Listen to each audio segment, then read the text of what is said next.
Listo.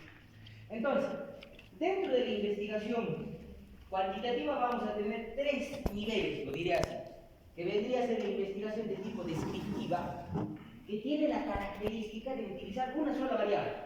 ¿Ya? Tiene la característica de utilizar una sola variable. ¿Eso qué significa? Por ejemplo, yo puedo investigar, ahí está, es la investigación que yo le hice en mi pregrado, que es el liderazgo directivo, nada más. Tengo una variable, que es el liderazgo directivo. Y en este liderazgo directivo vamos a medir, por ejemplo, ¿es eficaz? ¿No es eficaz? ¿No se tiene un nivel de incidencia fuerte o no?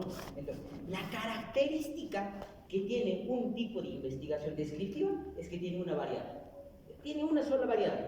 Y esa variable es la que se mide, la que se evalúa. ¿Me van entendiendo? Pregunten, por favor, para que sea esto una situación de conversación más que de un monólogo mío, ¿ya? Entonces, si ustedes están haciendo ese tipo de investigación, conversemos, porque de eso se trata. De eso se trata. Porque al final de cuentas, el concepto lo van a encontrar en el libro, ¿ya? Y todo lo que yo estoy diciendo es en base a un texto. Y seguro que sus docentes que les han enseñado investigación han leído otros textos y le han dado un enfoque distinto a la investigación. Eso siempre entendamos, por favor. Que yo diga algo el día de hoy no significa que puede ser que contradiga a tu docente y que tu docente esté mal, o viceversa, ¿no? O por ejemplo, lo que te haya dicho tu docente de investigación, que yo diga algo distinto no significa que él o yo estemos mal. Recordemos que la investigación, al igual que en todo lugar, tiene distintos enfoques. ¿Y qué es un distinto enfoque? Una distinta mirada. ¿Estamos de acuerdo? Pregunten, por favor, ¿ya? Entonces, primer tipo de investigación, la investigación descriptiva, que tiene la característica de poseer una sola variable. Es lo más importante. Y que esta variable es la que generalmente se mide, se evalúa, si es buena, es mala, afecta o no, generalmente. El segundo es la situación de correlación. ¿Ya? El segundo es la situación de correlación. Y en una investigación de tipo correlacional, la característica es que hay dos variables. Quiero relacionar, por ejemplo, ahí está, el síndrome de Burnout con el aspecto, por ejemplo, del trabajo de los docentes. Es decir, ¿cuánto afecta el síndrome de Burnout, que es una enfermedad, lo diría así, semejante al estrés, el estrés laboral, lo diría así? ¿Cuánto afecta a los docentes? Primera variable, el síndrome de Burnout, y cuánto afecta en el desempeño laboral de los docentes. No sé si me dejo entender. Entonces, ese tipo de investigaciones correlaciona porque relaciona dos variables. Esta lo dirá así entre comillas, ¿ya? No tengo tantos aspectos técnicos para el síndrome de Burnout, no soy especialista en salud, por ejemplo, ¿no? Pero lo diré así, entre comillas, esta enfermedad, ¿cuánto afecta en el desempeño docente? No sé si me dejo entender. Investigación de tipo correlacional. Dos variables. ¿Ya? Esa es la característica. Por eso yo aplico una comparación y digo, ¿cuánto afecta esta variable 1 con esta variable 2? En aquí hay una incidencia de tipo de variable, es decir, chocan y dicen, este afecta al 1 o este afecta al 2. Por eso es correlación. Tercero, investigación causal comparativa. Generalmente este tipo de investigación yo busco una causa y un determinado efecto. ¿Ya? Comparo. Causa puede ser, por ejemplo, ahí está, la alimentación en los niños de educación inicial. ¿Cuál es el posible efecto? Tal vez una disminución de aprendizaje. Causa y comparo. Causal comparativo. Y viene la última que la va a versar, y de lo que va a versar el tema que voy a tratar el día de hoy, que es la investigación de tipo experimental. ¿Ya? Las tres primeras, desde mi humilde punto de vista, son las más complicadas. Pero la cuarta es más fácil. ¿En qué sentido lo digo así? ¿Ya? Por ejemplo, ¿qué sucede en la investigación descriptiva y correlacional? Por ejemplo, dentro de mi formación como estudiante y dentro de mi formación profesional, yo tengo una tara, es decir, tengo una dificultad, que es el aspecto estadístico, el dominio del SPSS, el dominio adecuado del Excel, y que son aspectos importantísimos para poder desarrollar adecuadamente estos dos tipos de investigación. ¿Ya? Pero en el aspecto de la ejecución es mucho más fácil. ¿Por qué? Porque únicamente aplico encuesta, observo y demás. Pero ¿cuál es la ventaja de una investigación de tipo experimental? Es complicado en su ejecución, porque generalmente me piden planes de acción. Semana a semana, por ejemplo, dicto una determinada sesión, un determinado taller. Pero para la interpretación, generalmente se hace únicamente una comparación. ¿Entre qué? Entre el pretest y el post-test. Si no me dejo entender, por favor, Dígame, ya pregunten, porque de eso se trata. De nada sirve que yo me esté rayando aquí y ustedes no me estén entendiendo mejor. Pregunten, profe, ¿a qué se refiere esto? ¿A qué se refiere? ¿Ya? Sigamos avanzando. Entonces, investigación descriptiva. No vamos a conceptualizar mucho y voy a dar una pequeña lectura de esto nada más. Mira, dice, la investigación descriptiva busca describir el estado actual de una variable identificada. ¿Ya? Por ello, los proyectos están diseñados para proporcionar información sistemática sobre un fenómeno determinado. Algunos ejemplos de investigación descriptiva, miren.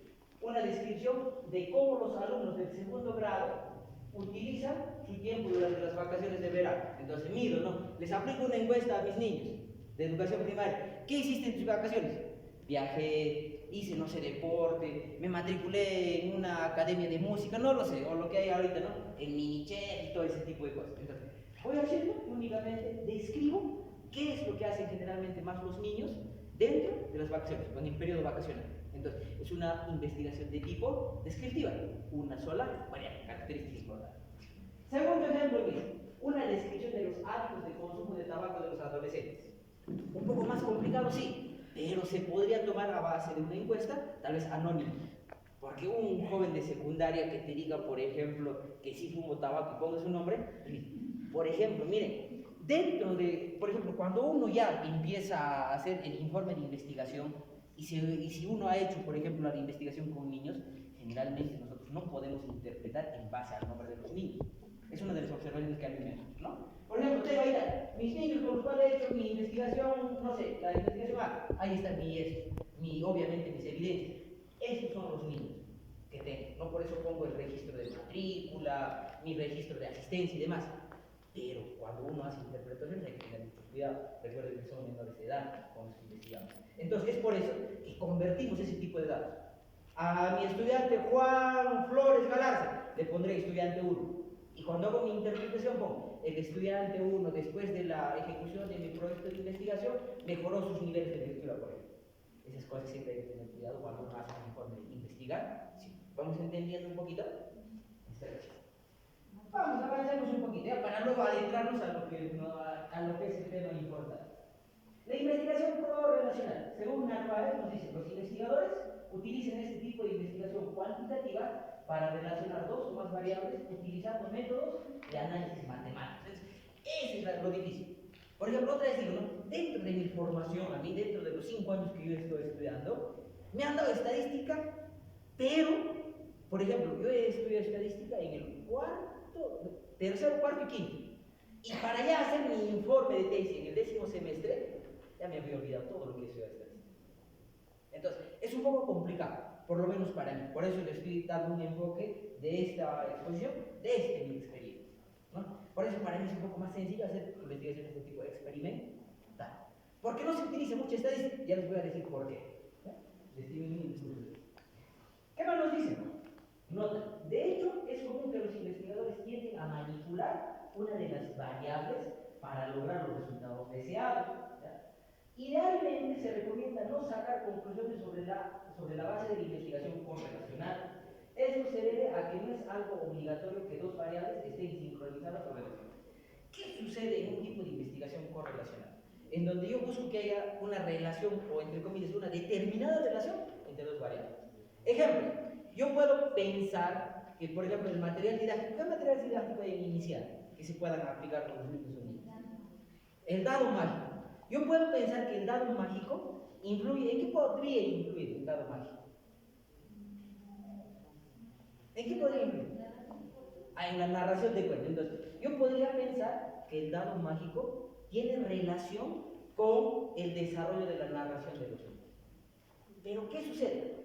El concepto me dice que no necesariamente va a tener que existir una relación entre la variable 1 y la variable 2, en este caso, entre el dado mágico y la narración. Pero ¿qué sucede si yo encuentro eso en mi investigación? Y yo todavía lo pongo, el dado mágico no tiene relación con el aspecto de la narración de los niños. ¿Qué puede decir mi jurado de tesis? Que es una investigación que no sirve, ¿verdad? Es que muchas veces nosotros, muchos de los docentes, y me incluyo, somos pues cerrados. Y queremos que haga a nuestro modo, ¿no? Esto dice así, así, tienes que hacerlo así, si no, ya pues no te jalo, punto, ¿no?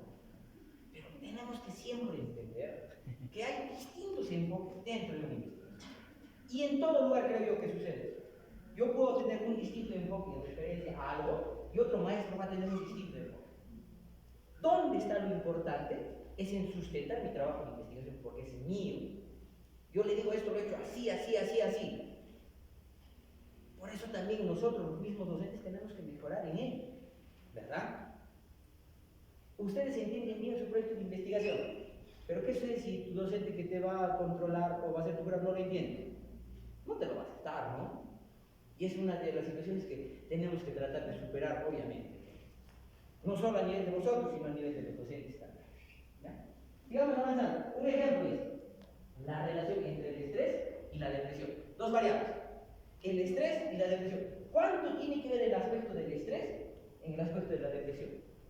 Si yo estoy estresado, luego me puedo sentir triste o no. Es un ejemplo que les pongo. Por eso, una investigación correlacional, la relación de dos variables. ¿Ya? Listo, vamos a ver. Sigamos avanzando. Después les voy a hacer preguntas, ya están durmiendo. Causal comparativa, vamos a decir. La investigación causal comparativa no se limita al análisis estadístico de dos variables, ¿ya? Sino que se extiende al análisis de cómo cambian las diversas variables o grupos.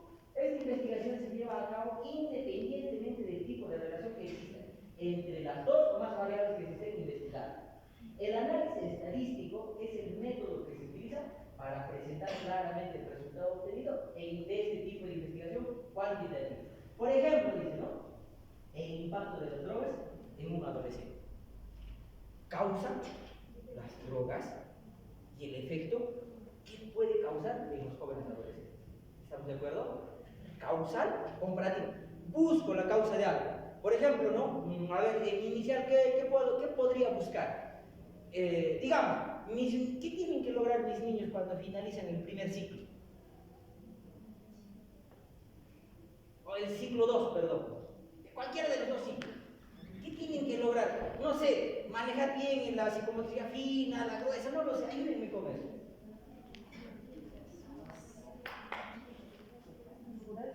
Un número, señorita, del 1 al 10, los haré participar.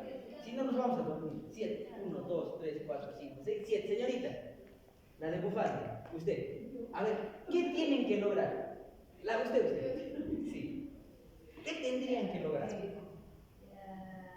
Por ejemplo, en matemáticas, nociones de orientación espacial. Ya. Nociones de orientación espacial. Ya, entonces, yo puedo buscar, digamos que mis niños de educación inicial no han logrado eso de las nociones de orientación espacial. ¿Cuáles serían las causas? Que tal vez los docentes sean conscientes de carpeta y escritores. Y no los hagan jugar. No desarrollen en ellos, por ejemplo, de espacialidad. Entonces, una investigación de tipo causal comparativa. Por ejemplo, la intervención del docente y, en este caso, ¿qué ha dicho usted? Las nociones espaciales de los niños y niñas. ¿Ves? Busco una causa posible de ese determinado problema. ¿Vamos entendiendo? Causal comparativa. Y como hemos visto hasta aquí, estas tres primeras investigaciones requieren mucho del aspecto de esta lista. Porque ingresamos nuestros datos, ejemplo, al SPS o hasta el Excel, y de ahí tenemos que sacar la chi cuadrada, la TDStudent o lo que nos pida de acuerdo a nuestra investigación, ¿no? El aspecto correlacional, el índice de relación entre variables y todo ello que nosotros, ¿no? Particularmente yo tengo esa tarea. Es para mí complicado sacar la TDStudent, SPS. Entonces, por eso yo recomiendo a las personas que me piden asesoramiento que hagamos un tipo de investigación, y algunos un poquito más, siempre investigación de tipo experimento. Vamos allá, nos adentramos al tema de estudio. ¿Ya? ¿Qué es una investigación de tipo experimental? Una investigación experimental es aquella que busca identificar relaciones de causa y efecto, ¿ya? Entre las variables, obteniendo los datos a través de la experimentación. Para ello emplea un grupo control, varios grupos experimentales y realiza el muestreo de forma aleatoria. Dentro de la investigación experimental hay una característica. Tenemos una variable independiente, una variable dependiente. ¿Ya? La variable independiente es aquella variable que yo manipulo. ¿Ya? Les voy a hablar de una investigación que yo estoy haciendo ahorita con sus compañeros de primaria. ¿Ya? Es la influencia de YouTube en el aprendizaje de la escritura del quechua. ¿Cuál sería ahí mi variable independiente? Nos hemos quedado en ustedes. Número del 1 al 10. 7. 1, 2, 3, 4, 5, 6, 7. Vamos a ver, ese es el título de la investigación. El YouTube y la influencia dentro de la escritura del quechua. Es lo que yo estoy investigando con sus compañeros de primaria. El YouTube. Profe, no entiendo. ¿Qué tiene que ver el YouTube con el aspecto del quechua? Recordemos que hay tutoriales en el YouTube de todo. Absolutamente de todo. Y hay tutoriales del quechua. Escritura adecuada del quechua. Entonces, ¿qué hago yo? Yo a sus compañeros les hago ver videos de YouTube en mis horas previas al desarrollo de clases, ver videos de 5 o 6 minutos y donde habla exactamente de cómo escribir adecuadamente el quechua. Entonces, yo digo, dentro de mi investigación, dentro de mi idea de investigación, digo que desde mi humilde punto de vista, es decir, mi hipótesis es que si yo les hago ver videos constantemente de aprendizaje de la escritura a mis estudiantes de primaria, ellos poco a poco van a aprender. Esa es mi hipótesis, ¿no? En YouTube y su influencia dentro de la escritura del quechua. Ahí viene mi pregunta, y esa es la pregunta, ¿no? ¿Cuál sería la variable independiente? Dije ahorita que es aquella variable, es aquella, lo diré así, aquel tema que puedo manipular, ¿no? ¿Cuál sería, señorita? Sin miedo, aquí no se equivocamos. No se equivoquen en su sustentación y eso es lo importante.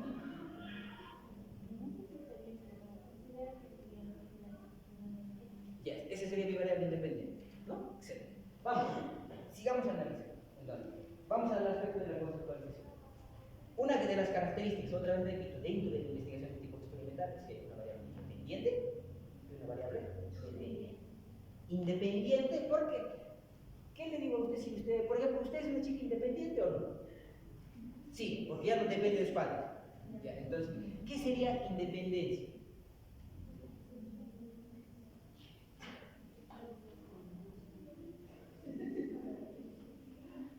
A ver, las chicas independientes. Ahí es, señorita, ¿qué es ser independiente?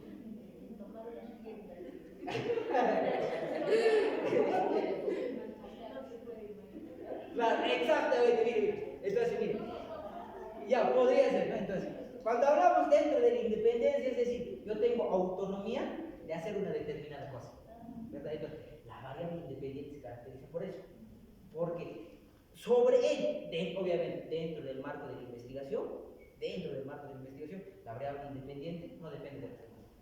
¿Por qué? Porque es una variable que se manipula, se ejecuta, se implementa. Y aquí tal vez voy a chocar con los docentes también. La variable independiente no necesita instrumento de medición ni de investigación. Únicamente se manipula. Vamos, sigamos adelante. Y la variable dependiente es aquella donde recae todo lo que hago con la variable independiente. Ejemplo, le muestro videos de YouTube y esos videos de YouTube, desde mi hipótesis, deberían influir en mejorar la escritura del quechua. Le muestro del canal A, del canal B, del canal C. Pero las consecuencias van a seguir siendo en la escritura. ¿Te vas dando cuenta? Variable independiente se manipula, se implementa. ¿Y dónde se ven los resultados? En tu variable dependiente. ¿Vamos entendiendo? Vamos a ver, estamos por aquí. Otro número del 1 al 10. 8, 1, 2, 3, 4, 5, 6, 7, 8. ¿Cuál es su investigación que está haciendo? Solo dígame el título. Y vamos a ver si está dentro de este marco, ¿no? No se acuerda. No se acuerda de la investigación. Ojo, yo tengo entendido que todos ustedes están mínimamente haciendo aprobar su proyecto. Se entiende que deberían tener un título. Yo te basté y la idea. Salvo que extenso. Es profesor, la manipulación de los bloques lógicos para el desarrollo de las nociones. ¿Ya? Los bloques lógicos y las nociones matemáticas. Creo que también estamos dentro de un enfoque de investigación experimental. Tenemos la variable independiente que serían los bloques lógicos, que son los que yo voy a implementar. Supongo que los bloques lógicos se pueden implementar de una manera A, B, C, D. No sé si me estoy equivocando, ¿no? Tal vez lo implemento. ¿Qué son bloques lógicos para yo entender un poquito más. Ya, pero hagamos de cuenta que los bloques lógicos, ¿ya? Se pueden implementar de una manera A, lo harás de una manera B, de una manera C. ¿Te vas dando cuenta? Cuando yo manipulo mi primera variable, que son los bloques lógicos, yo la manipulo y la adecuo de acuerdo a la realidad de mi población. ¿Verdad? ¿No? ¿Y dónde yo veo las consecuencias de esa manipulación? En las nociones matemáticas. En ahí voy a ver si ha mejorado sus nociones matemáticas, ha bajado, ha disminuido, no sé. Pero lo que quiero que me entiendan es que dentro de una investigación experimental, la variable independiente es la que se manipula, se toquetea, es la que se ejecuta, se implementa. ¿Y dónde se ven los resultados? En mi variable dependiente. De ahí viene el término dependiente, ¿no? Que depende de alguien más. En este caso del marco de la investigación, depende de mi variable independiente. ¿No? ¿Vamos entendiendo un poquito? Listo. Vamos, ¿ya? Sigamos avanzando. Y bueno, es el aspecto. Vamos, nos adentramos un poquito más en la investigación experimental. ¿Vale? Ahí está, la situación de la investigación experimental.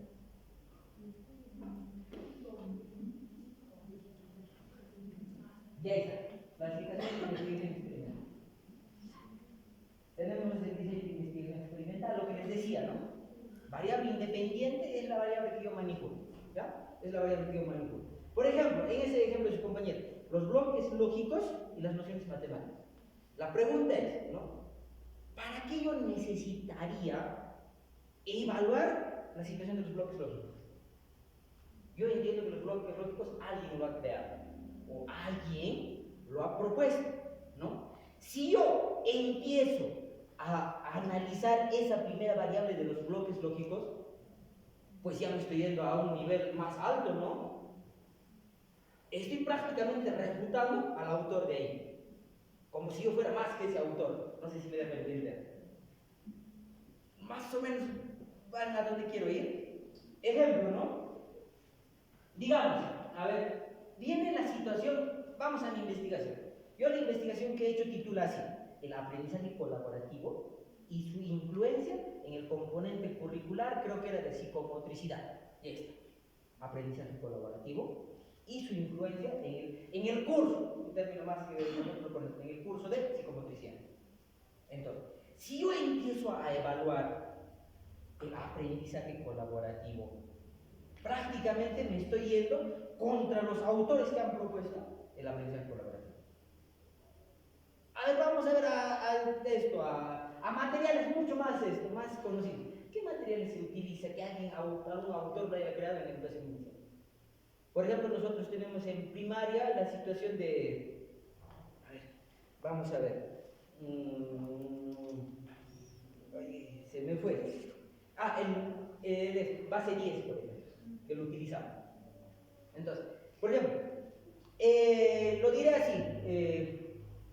Base 10, que vendría a ser una estrategia, ¿no? un instrumento, una técnica y su influencia dentro del aprendizaje de la multiplicación. Yo no podría evaluar el material base 10 porque es un material que alguien lo ha propuesto. Y este material pues ya ha sido implementado en muchas otras investigaciones. Ahí viene la importancia de los antecedentes, ¿verdad? ¿Por qué nos piden antecedentes? Porque nos dicen que alguien ya ha tenido que ejecutar esa investigación. Entonces, imagínense que uno de sus maestros les diga: este instrumento está mal. No solo está refutando a tu instrumento, está refutando a aquel autor de ese instrumento, que nosotros entendemos que lo hemos sacado de una anterior tesis. Entonces prácticamente está refutando al autor de esa tesis.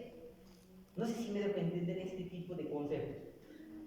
Por ejemplo, cuando yo elijo un instrumento de investigación, que generalmente es a la vez pre-test y post-test dentro de las investigaciones experimentales, yo elijo un instrumento que ya ha sido ejecutado por alguien más, lo que denominamos un instrumento validado. Hay dos tipos de validación: la validación por aplicación, que lo tomamos de investigaciones anteriores, y la validación de expertos, que es cuando uno mismo propone un determinado instrumento, ¿verdad? Yo creo mi instrumento, no he encontrado ningún instrumento de investigación que quiera o que me permita lograr mis objetivos. Entonces yo creo mi instrumento de investigación y lo hago evaluar por expertos, ¿verdad? Y también aplico lo que se denomina esto, una prueba piloto, para ver si funciona. Entonces, para no perder tiempo, lo que yo siempre recomiendo es que tratemos de utilizar instrumentos ya validados, es decir, instrumentos que ya han sido puestos en práctica y tienen una validación obviamente por ejecución. No sé si me entienden. ¿Ya? Espero que sí, creo que los estoy llevando a otro mundo, ¿no? Espero que... Bueno, ya está. Vamos a ver, entonces, la característica, ¿no? La característica, miren, de una investigación experimental es que tenemos una variable X y una variable Y. Variable independiente y variable dependiente. Variable independiente es la X, es la que se va a manipular, es la que se va a ejecutar, es la que se va a implementar. ¿Y dónde vamos a ver las consecuencias? En la variable dependiente. Esta sí es la que se debería medir. ¿Por qué? Porque, por ejemplo, para yo hacer mi investigación, que era el aprendizaje colaborativo y su influencia en el curso de psicomotricidad, yo primero aplico un pretest y veo cómo están estudiando, cómo están iniciando mis estudiantes. Luego empiezo a aplicar las estrategias del aprendizaje colaborativo, por ejemplo, el tándem. ¿Yo qué he hecho, por ejemplo, en esa investigación? He trabajado esto con estudiantes de la universidad. ¿Ya? Entonces, ¿qué he hecho? Los he agrupado en grupos de 3. Grupos de 3. Entonces, en mi pretest les he tomado una evaluación sobre la psicomotricidad. ¿Ya? Entonces, ¿qué sucedía? Que los he agrupado de 3 durante el transcurso de todo un semestre. Y esta evaluación en este transcurso de todo el semestre era siempre grupal. Uno de los integrantes faltaba, a todos nos ponía falta. Por ejemplo, evaluación, prueba escrita. Aquí sacaba 20, acá 10, aquí 5. Hacía un promedio de todo ello y a todos nos ponían la misma nota. No sé si me debo entender. Entonces, ¿qué he visto? ¿Qué he visto yo? ¿Qué he recogido de esa investigación? He recogido que los estudiantes de menor, como te digo, que estaban con un menor ponderado, subieron. ¿Por qué? Porque sus compañeros que tenían mayor ponderado el semestre anterior, prácticamente los obligaban a asistir. Porque sabían que si uno de sus compañeros no asistía, a todos les iba a poner falta. Por ejemplo, para los exámenes, hasta sus compañeros que tenían un mejor ponderado, porque los he agrupado, el mejor ponderado con el último y así, no sé si me dejo entender, ¿no? Entonces, los he agrupado. Y sus compañeros que tenían mayor ponderado, hasta hacían resúmenes para que estudien sus compañeros de menor ponderado. Con el otro, pero al final de cuentas era una situación por conveniencia, ¿no? No era por el compañero, sino porque no afecte su... No. Pero ¿qué he encontrado yo? He encontrado que los estudiantes que estaban, lo diré así, en un nivel de ponderado bajo, han subido en el transcurso del semestre. No sé si por obligación, no sé si por que sus compañeros del tercio, lo diré así, los obligaban, no lo sé. Pero he encontrado ese tipo de resultados. Pero yo no podía evaluar mi primera variable, que era el aprendizaje colaborativo. ¿Verdad? ¿Dónde he visto los resultados? En mi variable independiente, que es lo diré así, el logro del curso de psicomotricidad. ¿Vamos entendiendo? Esa es la situación. Entonces, la característica es variable independiente, la que se manipula, y la variable dependiente, donde vamos a ver las consecuencias. Resulta. Es aquí donde se aplica el pretest y el posttest. No sé si me dejo entender. Espero. ¿Ya? Vamos a ver, sigamos avanzando. Tenemos 3 tipos de, lo diré así, de subniveles de investigación experimental. La investigación preexperimental, la investigación cuasi experimental y la investigación experimental. ¿No? Analicemos cada uno de estos. Listo. El diseño preexperimental. Nos dice así el concepto. En este diseño, o en este subdiseño del investigador experimental, la variable independiente cuenta con un solo nivel, ¿ya? Grupo de experimentación, el cual recibe la intervención que el investigador aplique. La variable dependiente debe ser medida con un instrumento en 2 momentos: un pretest y un posttest. Recuerda que en el nivel preexperimental carece de un grupo control de comparación. ¿Cuál es la característica de una investigación de tipo, en este caso, preexperimental? Que solo cuenta con un grupo de investigación, ¿no? Tengo solo un grupo. Y creo que es la mayoría a la que nosotros tendemos a hacer. Porque si nosotros estamos haciendo práctica, no tenemos el acceso a más de un grupo de práctica. Y creo yo que la mayoría de nosotros hace o está haciendo su investigación dentro de ese salón donde está haciendo su práctica. Entonces, generalmente tendemos a hacer un tipo de investigación preexperimental. ¿Ya? No sé si me dejo entender. Entonces, preexperimental, la característica más importante, que no cuenta con grupo control. ¿Y qué es grupo control? Ahorita lo explico. ¿Ya?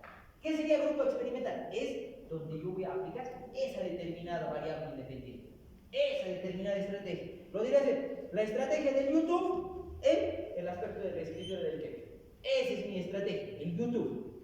¿Incide o no? ¿Influye o no en mi escritura del quechua? ¿Vamos entendiendo?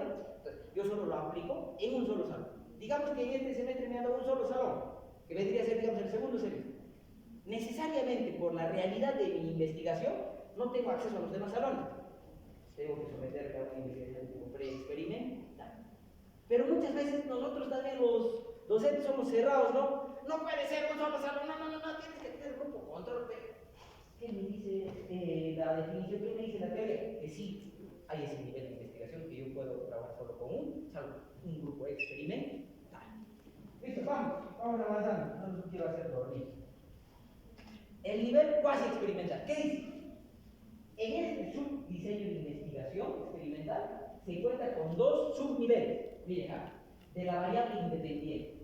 Intervención realizada en un grupo experimental y un grupo control.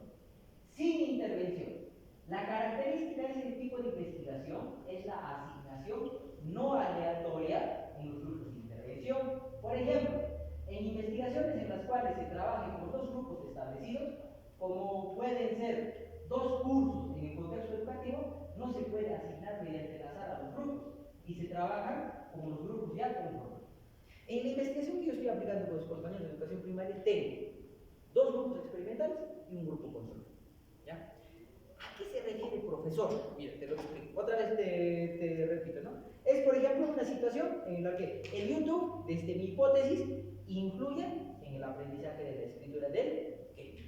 Entonces, ¿qué estoy haciendo? Con sus compañeros del tercer y séptimo ciclo, a ellos les hago ver todos los días que tengo clase pequeños videos de 5 o 6 minutos donde aprenden a escribir en quechua. Pero tengo mi grupo control, que vendría a ser el grupo del sexto ciclo, en donde yo no les hago ver videos. Pero ¿para qué sirve el grupo control? En sí es un grupo de comparación, ¿no? A todos mis grupos, sea, ¿cómo te digo? Sea grupo experimental o sea grupo control, ¿ya? Les aplico el pretest. Es decir, les aplico una determinada prueba, un determinado instrumento donde me va a salir resultados, ¿no? Ahí está mi pretest. Pero el grupo control sirve únicamente para controlar. Ahí no aplicas tus estrategias. Ahí no aplicas tus materiales educativos. No. Es únicamente para comparar. Por eso es grupo control. Pero en tus grupos experimentales sí tienes que aplicar lo que vendría a ser tus materiales educativos, tus recursos, tus estrategias y todo lo demás. No sé si me dejo entender. Entonces, ¿para qué sirve el grupo control? Otra vez, únicamente para controlar, para comparar. ¿Qué voy a hacer al finalizar el semestre? Les voy a tomar un pretest a los chicos, tanto del tercero, sexto como séptimo, y voy a ver. Mi hipótesis es que los chicos del sexto, ¿ya? No van a mejorar tanto sus niveles de escritura a comparación de los que sí les estoy haciendo mirar los videos de YouTube, que vendrían a ser los tercero y séptimo. Esa es mi hipótesis, ¿no? Porque yo creo que el YouTube sí influye dentro del aprendizaje del quechua, de la escritura del quechua. No sé si me dejo entender un poquito. Entonces, el grupo control, miren, con el grupo control se hace prácticamente todo lo que tú haces con tu grupo experimental. Sin embargo, no se implementa la variable independiente. No sé si me dejo entender. ¿Sí? ¿Más o menos claro? Espero que sí. Yes. Y vayamos al último tipo de esto. ¿Qué dice? Recuerda que la variable dependiente debe ser valorada de forma igualitaria en ambos grupos. ¿Ya? ¿Eso qué significa? Que aplico en ambos grupos, sea grupo control, sea grupo experimental, los instrumentos. ¿Ya? ¿Qué más me dice? Es decir, en un pretest se debe aplicar los mismos instrumentos a ambos grupos, sea grupo experimental o grupo control. Una vez terminada la intervención, se aplica el post-test también a ambos grupos, tanto al grupo experimental como al grupo control. ¿Ya? Y se compara el rendimiento de la variable dependiente entre el grupo experimental y de control. Y se procede a analizar la diferencia o igualdad y encontrar. Lo que te decía, cuando tú apliques tu post-test vas a comparar. Yo voy a comparar quiénes han mejorado. ¿Han mejorado, por ejemplo, los que les he hecho ver videos? ¿O puede suceder todo lo contrario? ¿Quién sabe? Por ejemplo, ahí es donde seguro han escuchado este concepto, vienen las variables intervinientes, que son variables o situaciones que uno como investigador no puede controlar. Si ustedes, por ejemplo, investigan o están investigando algún tipo de mejora en el aprendizaje de sus niños, ustedes tienen muchos o muchas variables intervinientes. Por ejemplo, la situación de la alimentación. Obviamente que es importante la alimentación para el aprendizaje, ¿verdad? Y tú eso no puedes controlar, es una variable interviniente. ¿Vamos entendiendo? Entonces, son cosas que uno no puede controlar. Es por eso que tenemos que tener mucho cuidado. ¿Ya? Y listo, con esto terminamos. Y luego vienen las preguntas, espero que haya algunas preguntas, ¿no? Y viene el diseño de investigación experimental. El subdiseño experimental, propiamente dicho, se caracteriza por una asignación aleatoria probabilística. ¿Qué sucede en una investigación experimental? Que generalmente es complicada de hacer dentro del ámbito educativo. Miren, dentro del ámbito educativo, generalmente, esto también lo diré así, es difícil hacer investigaciones de tipo experimental. Por ejemplo, ¿dónde sí se puede hacer investigación de tipo experimental? Por ejemplo, con sus compañeros que estudian medicina veterinaria. Porque ellos tienen el control. Por ejemplo, yo he visto una investigación cuando hacía un poquito de lectura, decía, ¿cuánto influye la música? En este caso, ¿qué tipo de música era? Eso es cuando hay esas músicas clásicas, no con piano y todo ello, decía, ¿no? ¿Cuánto influye esas músicas clásicas en la producción de leche? ¿No? Hay ese tipo de investigaciones. Ese tipo de investigación sí son experimentales. ¿Saben por qué? Porque se controla hasta la alimentación de los animales, de las vaquitas. Le controlan cuánto de agua hacen tomar. ¿Por qué? Porque tú como investigador le dices, esta vaca toma 3 litros y a todas tus vacas le das 3 litros. A todas. La cantidad de avena, una vaca por vaca. Entonces, te vas dando cuenta que en este tipo de ámbito, por ejemplo en el ámbito de la veterinaria, sí se puede hacer investigación experimental. Porque controlas hasta tus variables intervinientes. Le puedes controlar hasta las vacas la alimentación, como te digo, la cantidad de agua que puede tomar. Pero con los niños podemos hacer eso. Difícil. Es por eso que generalmente en el ámbito educativo no podemos hacer investigaciones de tipo experimental. Porque no tenemos tantas variables intervinientes que es difícil de controlar. El otro aspecto también, el aspecto de las familias. Muchos de nuestros niños tal vez solo viven con uno de los padres. ¿Te has dado cuenta? Y eso influye o no en el aprendizaje. Creemos que sí, pero eso nosotros no lo podemos controlar, variable interviniente. Es por eso que generalmente dentro de la investigación o dentro del ámbito educativo es difícil hacer investigación de tipo experimental porque no tenemos control del sujeto en el cual aplicamos. No sé si me entienden. Espero. ¿Listo? Y con eso termino.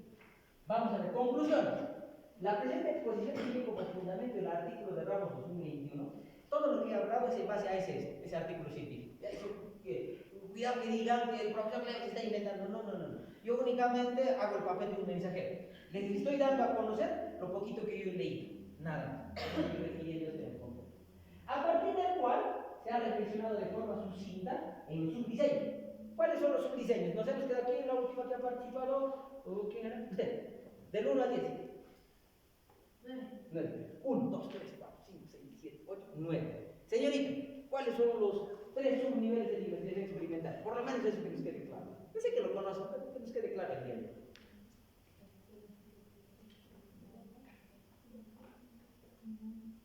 Pre-experimental 1, luego cuasi y propiamente dicha experimental.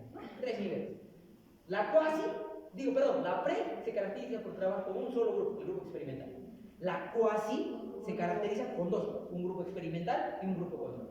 Y la investigación de tipo experimental tiene la característica de que hasta para elegir nuestra población tenemos que aplicar estadísticas. En una investigación de tipo experimental no puedes aplicar lo que dicen esto, un muestreo por conveniencia. ¿Cuándo es un muestreo por conveniencia? Porque te conviene, pues trabajas con un determinado grupo de estudiantes. En una investigación experimental no puedes hacer eso, porque necesitas, hasta para elegir a los integrantes de tu muestra, aplicar un determinado estadístico, ¿no? Si yo quiero, por ejemplo, aplicar una investigación aquí, dentro del instituto, tendrían que entrar dentro de este estadístico los 358 estudiantes. Y ahí, después de la aplicación del estadístico, me dice, tienes que trabajar con tal estudiante. Esa es una elección de tipo aleatorio, probabilística. Generalmente nosotros trabajamos un tipo de muestreo no probabilístico, porque elegimos nuestra población, ¿dónde? trabajar, es lo que genera conflicto. ¿Ya? Listo. En todos estos estudios se debe tener claro que la variable independiente, me dicen, determina los diferentes grupos de intervención y la variable dependiente es el fenómeno que se quiere modificar mediante la manipulación de la variable independiente. Listo, para terminar esta presentación. Variable independiente se manipula, desde mi humilde punto de vista, no se evalúa, no se mide. ¿Y dónde se mide? En la variable dependiente, que es donde voy a ver las consecuencias, los efectos de la manipulación de mi variable independiente. Listo, preguntas. ¿Todo claro? Son dos cosas, o bien me han entendido algo o no me han entendido nada. Espero que sea lo primero, ¿no? Señorita, la escucho. Vamos, si tienen algo de sus proyectos de investigación, ahora es, ¿no? Aquí las consultas son gratuitas, después sí les voy a cobrar. Yes. Mientras seamos estudiantes no nos vamos a Dígame, señorita. La pregunta que tengo es, por ejemplo, surgen las variables intervinientes, ¿sí? Exacto. Ya, y en la investigación que estoy haciendo, encuentro muchas variables intervinientes. ¿Dónde los ubico, los obvio? ¿Qué hago con ellos? Miren, ¿qué sucede? Dentro de las investigaciones siempre vamos a tener la situación de las variables intervinientes. ¿Cuál es más o menos el título de su investigación, señorita? También en este caso es una investigación cualitativa. Ya. De los niños y las rondas infantiles. ¿Cómo? Estoy interesante. Las rondas infantiles y la socialización de los niños. Ya, las rondas infantiles y la socialización de los niños, ¿no? Por ejemplo, con los niños vamos a tener distintas variables intervinientes. ¿Por qué se llaman intervinientes? ¿Ya? Porque no las podemos controlar. Obviamente nuestro objetivo es controlarlas, pero generalmente no se pueden hacer. Pero cuando nosotros armamos una investigación, generalmente tratamos ya de que esas variables intervinientes no afecten mucho en nuestros resultados, ¿no? Eso es lo que se busca, ¿no? Por ejemplo, ¿qué variables vamos a tener? En el aspecto de la socialización, necesariamente va a tener mucho en cuenta el aspecto de la formación del niño en casa. ¿Cuánto cariño le dan? Estoy seguro que ese niño al que le dan mucho cariño en su casa, que vive con sus dos padres, con su familia y todo eso, va a ser mucho más sociable que aquel niño que no. ¿Eso lo podemos controlar? Obviamente no, ¿no? Obviamente no. ¿Dónde se colocan las variables intervinientes? Pues no se colocan, ¿no? Únicamente las menciono. Y digo, ¿no? Tales son mis variables intervinientes. Y si hay algo que has hecho dentro de tu investigación para controlarlas, es necesario mencionarlas. Ejemplo, lo diré así: una de las variables intervinientes es el sexo de los lesbianos, varones con mujeres. Obviamente no hay diferencias, ¿no? Pero puede ser que haya algunos efectos que puedan influir en el resultado. ¿Yo cómo puedo controlar la situación del sexo dentro de una investigación? Es decir, si es varón o mujer. Puedo armar, digamos, si trabajo yo con grupos, puedo armar grupos mixtos. Y estoy tratando de controlar esa variable interviniente que sería el aspecto del sexo. ¿Vamos entendiendo? No sé si me dejo entender. Entonces, las variables intervinientes son aquellas variables que no tenemos control. Pero, si hemos hecho algo para controlarlas, es necesario mencionarlas dentro de nuestra investigación. Otra situación que nosotros tratamos de controlar dentro de nuestra investigación es, por ejemplo, la edad de los niños. Siempre nosotros trabajamos con niños de una determinada edad, ¿verdad? Trabajamos con niños de 3 años, por ejemplo.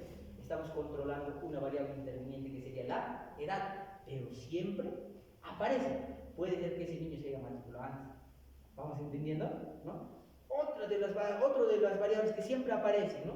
Es, por ejemplo, el aspecto, ¿cómo te digo? Del aspecto de la socialización. Si hablamos de ese tema, por ejemplo, vamos a encontrar mucho tipo de esto, ¿no? Mucho tipo de variables intervinientes. Espero le haya respondido a alguna medida a su pregunta, señor. Vamos a ver. ¿Alguna otra pregunta más? Listo. Con eso hemos terminado. Muchas gracias por su asistencia. Estoy muy agradecido. Gracias.